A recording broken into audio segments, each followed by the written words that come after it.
응답을 통해서 우리는 죄의 비참함이 얼마나 큰지를 배웠고 우리의 구원에 대해서 지금 배우고 있습니다. 지난주에 우리의 구원에 대해서 우리는 중보자가 필요하다는 것을 확인했습니다. 저는 개인적으로 어렸을 때 이런 생각을 한 적이 있습니다. 하나님은 왜 예수님을 보내셨을까? 고민을 해보았죠. 그냥 사랑으로 용서해 주시면 되는데 왜 예수님이 이 땅 가운데 오셔야만 했을까 하는 것을, 또 왜 대신 죽으셔야 했을까 하고 고민했습니다. 그래서 교리를 배우는 유익이 있습니다. 우리가 무엇을 믿는지 그 복음의 내용을 풍성하게 알게 되기 때문입니다. 그래서 매 주일 선포되는 말씀을 통해서 우리가 믿는 그 복음의 내용을 더 바르고 풍성하게 누리시는 저와 여러분 되기를 소망합니다. 오늘은 16문에서 19문까지 참된 중보자라는 제목으로 말씀을 나누려고 합니다. 오늘 본문을, 오늘 이 교리문답을 두 부분으로 나눌 수 있는데 16문에서 18문까지 그리고 19문으로 나눌 수 있습니다. 16문에서는 왜 참 인간이시고 의로운 분이시는지를 묻고 17문에서는 왜 하나님이셔야 하는지를 물은 후에 이것을 종합하여서 18문에 참 하나님이시며 참 인간이신 중보자가 누구인지를 묻습니다. 그리고 19문에서 이것을 어디에서 알 수 있는지 우리가 살펴보겠습니다. 그러면 왜 우리에게 중보자가 필요할까요? 그 중보자는 어떤 존재일까요? 중보자는 서로 대립하고 또 적대 관계에 있는 사이에서 화해와 일치를 이루는 사람입니다.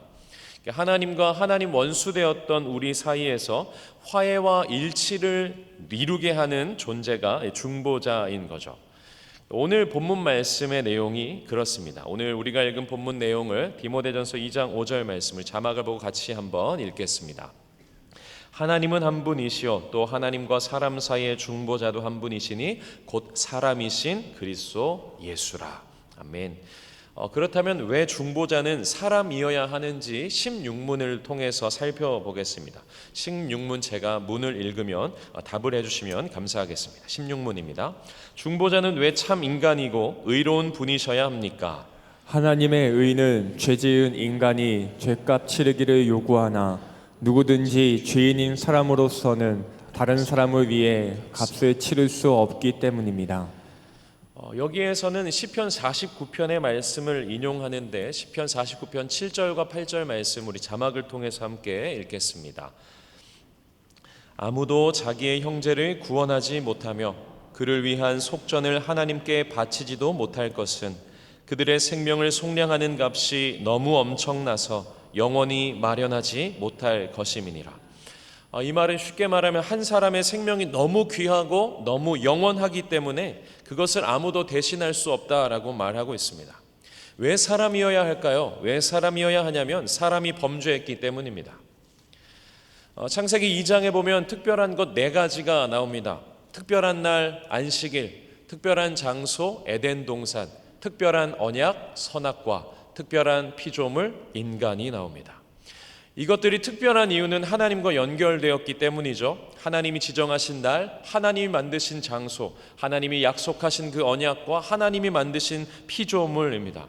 그렇기 때문에 특별합니다. 그런데 이 특별한 피조물인 인간이 하나님과의 언약을 어겨버리게 됩니다. 금하셨던 선악을 알게 하는 나무의 열매를 먹게 되는 거죠. 이런 생각 해보시지 않았을까요? 뭐 열매 하나 먹은 것 가지고 이렇게 하나 라는 생각을 할 수 있지만 그 열매 하나 먹은 것으로 죄가 들어오게 됩니다. 하나님 보시기에 좋았던 그 특별한 장소였던 에덴 동산에서 쫓겨나게 됩니다. 죄는 하나님과 함께 할 수 없기 때문에 그렇죠. 만약에 어떤 버튼 하나를 잘못 눌러가지고 이것이 방사능으로 오염이 되면 고작 버튼 하나라고 말할 수 없는 거죠. 죄로 다 오염돼 버린 상태에서 더 이상 하나님과 함께 할 수 없기에 쫓겨나게 되는 거죠. 그래서 이 인간이 필요한데 이 죄된 인간은 그 누구도 대신할 수 없게 된다라는 것이죠. 인간이 하나님께 범죄했기 때문에 인간이 인간의 죄를 스스로 해결해야 되는데 감당할 능력이 없는 겁니다. 죄인이기 때문에 그런 것이죠. 두 사람이 물에 빠져 있는데 서로 자기가 구해주겠다고 하는 것과 마찬가지입니다. 그래서 로마서는 우리의 상태를 어떻게 증언하냐면 로마서 3장 23절에 이렇게 말하고 있습니다. 모든 사람이 죄를 범하였음에 하나님의 영광에 이르지 못하더니, 모든 사람이 죄를 지은 상태, 하나님의 영광에 이르지 못하는 상태입니다. 그러니까 아담 이후로는 여기에서 벗어날 수 없는, 죄에 끌려다닐 수 있고 또 감당할 수 없는 그 죄인입니다. 사람은 필요한데 사람은 사람이지만 아담과는 다른 사람이 필요했다라는 말이죠. 그래서 하나님은 창세기 3장 15절에 원복음이라고 하는 이 말씀에서 뱀을 저주하시고 나서 사람에게 형벌을 내리시기 이전에 15절에 이렇게 말씀합니다. 우리 자막을 보고 같이 한번 읽겠습니다. 내가 너로 여자와 원수가 되게 하고 내 후손도 여자의 후손과 원수가 되게 하리니 여자의 후손은 내 머리를 상하게 할 것이요 너는 그 발꿈치를 상하게 할 것이니라 하시고. 아멘. 아담의 후손이 아닌 여자의 후손을 약속합니다.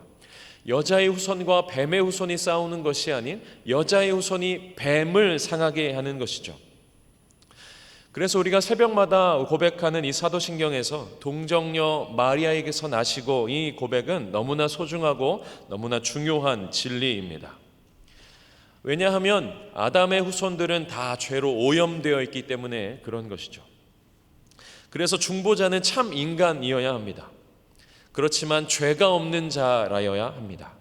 그래서 이 동정녀 탕생은 우리의 죄를 속하는 자격을 갖게 되시기 때문에 우리 주님께서 여자의 후손으로 또 그리고 인간으로 이 땅 가운데 오시는 것이죠.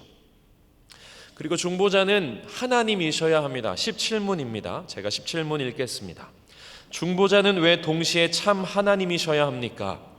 그의 신성의 능력으로 하나님의 진노의 짐을 그의 인성에 짊어지시며 또한 의와 생명을 획득하여 우리에게 돌려주시기 위함입니다. 그래서 초기 이단들은 그리스도가 누구인지에 대해서 늘 정의를 내리고 늘 이렇게 고민했습니다. 인성만을 강조했던 이단들이 있었고 신성만을 강조했던 이단들도 있습니다. 영지주의와 아리우스주의도 있고 우리가 알고 있는 여호와의 증인도 그 예수님의 그 신성은 부정하고 육체적인 부활을 부정하는 그런 이단 중에 한 이단입니다. 그렇다면 왜 하나님이셔야 했을까요? 라고 했을 때 하나님만이 하실 수 있기 때문입니다. 그의 신성의 능력으로 라고 말하고 있습니다. 한 인간은 하나님의 영원한 진노를 짊어질 수 없습니다. 그렇기 때문에 어떤 인간도 유한한 인간은 피조물은 감당할 수 없는 것이죠. 왜냐하면 감당하기도 전에 죽기 때문입니다. 그래서 예수님께서 십자가에서 감당하는 것이죠. 하나님은 그 영원한 진노를 예수님의 십자가에 쏟아 부으십니다. 예수님은 십자가에서 엘리 엘리 라바 사박다니 하시면서 나의 하나님 어찌하여 나를 버리셨나이까 라고 했을 그때에 그 부르짖음 앞에 하나님이 뭐라고 응답하십니까? 응답하시지 않습니다. 버리신 것이죠. 버리셨습니다. 그 진노를 주님께서 짊어지시는 것이죠.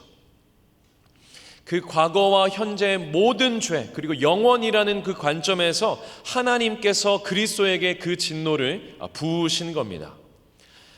그 십자가에서 감당하셨다라는 그 의미는 부활로 나타납니다. 예수님은 죄가 없으시고 죄를 알지도 못하고 죄를 짓지 않으셨지만 우리를 위하여 죄가 되셨고 그 십자가에서 죽으심으로 하나님의 의를, 그 하나님의 공의를 만족시킨 그 주님께서 하나님의 의를 이루십니다.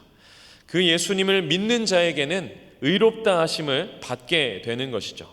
왜냐하면 이제는 하나님의 진노가 조금도 남아있지 않기 때문에 나의 죄는 예수님께로 가고 예수님의 그 의, 완전한 의, 나의 행위로는 만들어낼 수 없는 그 하나님의 의가 나에게 오는, 이것을 성경이 말하고 있는 예수를 믿는 그 믿음의 내용이라고 말하고 있는 겁니다. 그래서 주님의 십자가는 우리가 받아야 할 그 하나님의 영원한 진노의 짐을 대신 짊어지신 자리이고, 그 주님의 부활하심은 하나님의 의와 생명을 획득하신 자리입니다. 그리스도께 하나님의 진노가 모두 쏟아졌습니다. 그렇다면 우리는 어떻게 해야 할까요? 우리가 그 주님을 어떻게 우리가 대해야 할까 하는 겁니다. 우리가 이 16문만 17문을 좀 정리하면 18문에 이렇게 말합니다. 이렇게 18문을 한번 살펴보겠습니다. 그러나 누가 참 하나님이시며 동시에 참 인간이시고 의로우신 그 중보자입니까? 우리 주 예수 그리스도 즉 하나님께로 나와서 우리에게 지혜와 의로움과 거룩함과 구속함이 되신 분이십니다. 오늘 이것은 고린도전서 1장 30절 말씀에 인용하고 있는데 우리 말씀 자막을 보고 같이 한번 읽겠습니다. 너희는 하나님으로부터 나서 그리스도 예수 안에 있고 예수는 하나님으로부터 나와서 우리에게 지혜와 의로움과 거룩함과 구원함이 되셨으니 아멘. 앞에 있는 이 지혜는 이 뒤에 있는 이 세 가지가 이 지혜를 설명하고 있는 내용입니다. 예수님이 하나님의 지혜가 되셨습니다. 그 지혜의 내용이 무엇이냐면 의로움과 거룩함과 구원함입니다. 우리는 그리스도를 통해서 의로움을 얻게 되고 우리는 그리스도를 통해서 하나님께 구별되었습니다. 우리는 그리스도를 통해서 하나님께 구속함을 받게 되었습니다. 값을 치르고 사셨다라는 말입니다. 그렇기 때문에 우리는 누구의 것입니까? 하나님의 것입니다. 그리스도께서 값을 치르고 우리를 사셨기 때문에 우리는 그리스도의 것인 것이죠. 혹시 1문을 기억하십니까? 1문이 조금 길지만 요약하면 이런 것이죠. 살든지 죽든지 당신의 유일한 위로는 무엇입니까? 그것은 나의 몸과 영혼이 이 땅을 사는 동안 그리고 죽을 때까지도 나의 신실하신 우리 구주 예수 그리스도께서 소유하신 주님의 것이라는 사실입니다. 우리의 유일한 위로가 예수 그리스도이신 이유는 나의 죄를 그 주님께서 친히 인간이 되셔서 다 짊어지시고 또 그 주님께서 하나님으로 이 땅 가운데 오셔서 사람은 감당할 수 없는 그 십자가의 고난을 당하시고 부활하셔서 하나님의 의를 완성하시고 우리에게 영원한 생명을 주시기 때문입니다. 그래서 우리의 참된 중보자는 참 하나님이시며 동시에 참 인간이신 의로우신 우리 구주 예수 그리스도이십니다. 오늘 본문 말씀이 그렇게 말하는 것이죠. 하나님은 한 분이시요 또 하나님과 사이의 중보자도 한 분이시니 곧 사람이신 예수 그리스도 예수라. 사람이신 그리스도 예수가 하나님과 우리 사이의 유일한 중보자라고 말하고 있습니다. 그래서 마지막인 것이죠. 19문입니다. 당신은 이것을 어디에서 압니까? 거룩한 복음에서 압니다.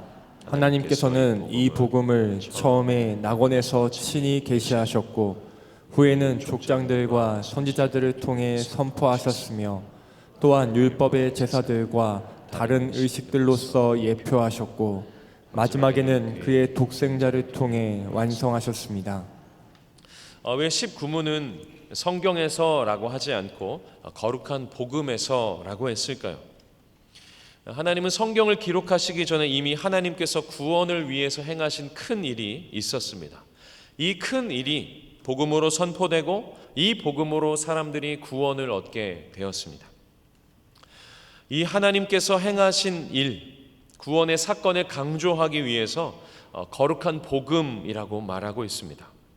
그 복음이 낙원에서 아까 읽었던 창세기 3장 15절에서 이미 계시되었고 족장들 아브라함과 이삭과 야곱을 통해서 선지자를 통해서 선포하시며 모든 그리스도를 향하고 있는 율법의 제사들과 다른 예식들로 예표하시고 마지막에는 그의 독생자를 통해서 완성하신 그 거룩한 복음, 그 거룩한 복음을 통해서 우리는 알게 되는 것이죠. 그러니까 복음은 하나님께서 우리를 위해서 행하신 일입니다.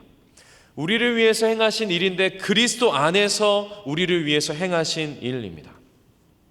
우리가 읽은 이 내용을 로마서 3장 21절에서 26절 말씀은 잘 정리해 주고 있는데 21절 말씀을 우리 자막을 보고 같이 한번 읽겠습니다. 로마서 3장 21절 말씀입니다. 제가 21절 제가 읽겠습니다. 이제는 율법 외에 하나님의 한 의가 나타났으니 율법과 선지자들에게 증거를 받은 것이라.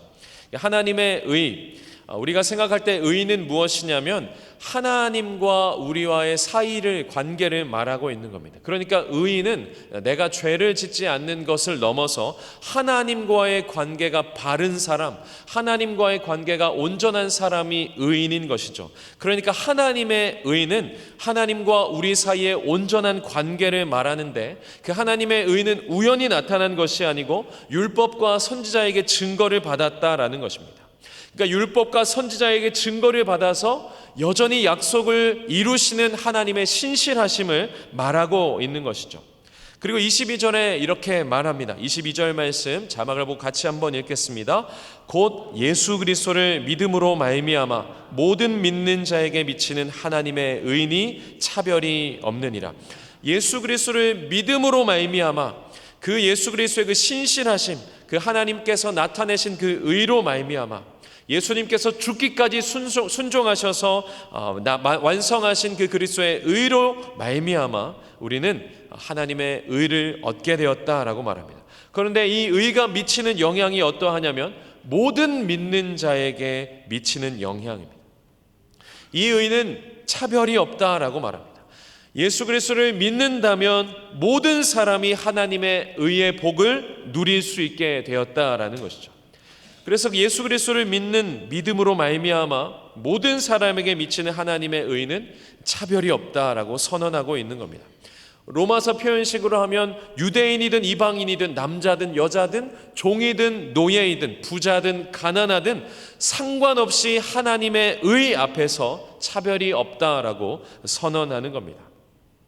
그러니까 예수를 믿어서 구원받고 안 믿어서 구원받지 못한다라는 것은 자칫 내가 믿고 너는 안 믿어서가 되는 어떤 행위 구원이 아닙니다. 왜냐하면 믿음은 행위가 아니기 때문인 것이죠. 하나님께서 우리 가운데 믿음을 주셔서 그리스도를 믿음으로 말미암아 차별 없는 하나님의 의를 우리가 받게 되었다라는 말입니다. 그런데 이 차별 없는 의가 누구에게 나타났는가 하면 우리에게 나타난 것이죠. 우리의 상태를 한번 생각해 보면 어떻습니까? 23절에 이렇게 말합니다. 모든 사람이 죄를 범하였음에 하나님의 영광에 이르지 못하더니, 모든 사람이 죄를 범한 상태였습니다. 도무지 하나님의 영광에는 이를 수 없는 처지였습니다. 그런데 하나님의 의가 모든 믿는 자에게 미치게 되었다라고 말합니다. 그래서 복음인 것이죠. 그래서 기쁜 소식인 겁니다. 24절에 이렇게 말합니다. 그리스도 예수 안에 있는 속량으로 말미암아 하나님의 은혜로 값없이 의롭다 하심을 얻은 자 되었느니라. 절망 가운데 있었던 사람들에게, 하나님의 영광에 이르지 못하는, 그래서 모두 다 죄를 범한 그 상태에 있는 자들에게 소망이 들리게 되는 것이죠. 은혜로 값없이 의롭다 하심을 얻게 되는 것입니다. 그리스도 예수 안에 있는 그 속량으로 말미암아 노예였는데 그 속량, 값을 주고 사서 자유인이 되는, 속전을 지불하셔서 그리스도께서 우리를 위해서 값을 지불하셔서 우리가 자유인이 됐다라는 것이죠. 이 말은 다른 말로 하면 하나님의 은혜로 된 것입니다. 하나님의 은혜로 값없이 된 것이고, 자격 없는 자들에게 베푸시는 하나님의 선대하심, 하나님의 호의 때문에 된 것이고, 우리 편에서는 아무것도 지불하지 않았기 때문에 값없이 주어진 은혜였습니다. 그래서 하나님은 예수 그리스도를 화목제물로 삼으셨습니다. 이어서 25절 말씀에 이렇게 말합니다. 이 예수를 하나님이 그의 피로써 믿음으로 말미암는 화목제물로 세우셨으니 이는 하나님께서 길이 참으시는 중에 전에 지은 죄를 간과하심으로 자기의 의로우심을 나타내려 하심이니. 이 화목제물이라는 헬라어는 힐라스테리온이라는 단어입니다. 이 단어는 구약 성경에 어디에서 사용되냐면 속죄소에서 사용됩니다. 이스라엘에게 주어진 이 성소, 성막이 있는데 그 성소 안에 지성소가 있습니다. 그 지성소 안에 법궤가 있는데 그 법궤를 덮고 있는 뚜껑, 이것을 속죄소라고 합니다. 그룹들이 양 날개를 펴고 있고 그 하나님의 발등상이 되는 그 장소입니다. 바로 이곳에서는 무엇이 선포되냐면 용서가 선포되고 은혜를 베푸시는 장소입니다. 그래서 이 속죄소를 다른 말로 하면 시은좌라고 말합니다. 베풀시, 은혜은 자리좌, 은혜를 베푸시는 자리인 것이죠. 그 시은좌, 이 속죄소가 화목제물입니다. 예수 그리스도를 통해서 우리는 은혜를 베푸시는 자리로 우리는 초청받게 된 것이죠.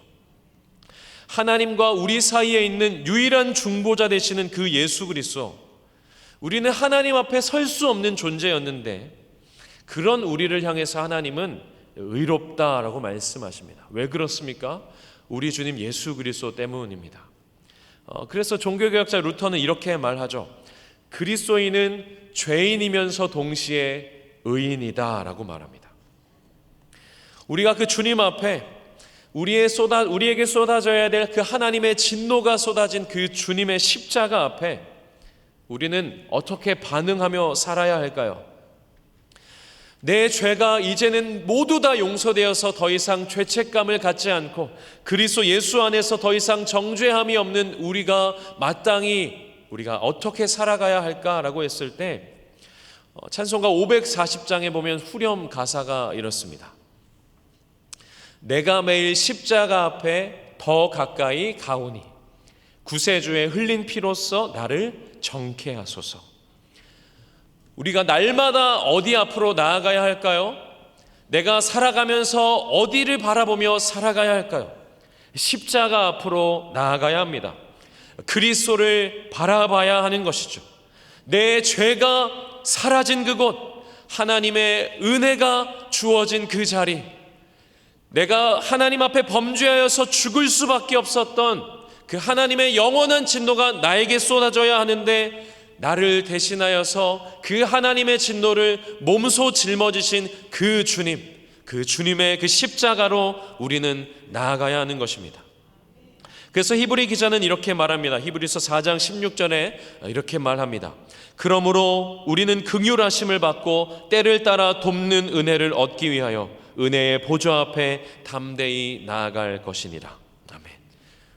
늘 우리를 긍휼히 여기시는 주님, 때를 따라 돕는 은혜를 주시는 그 하나님 앞에 나아가는 것이죠.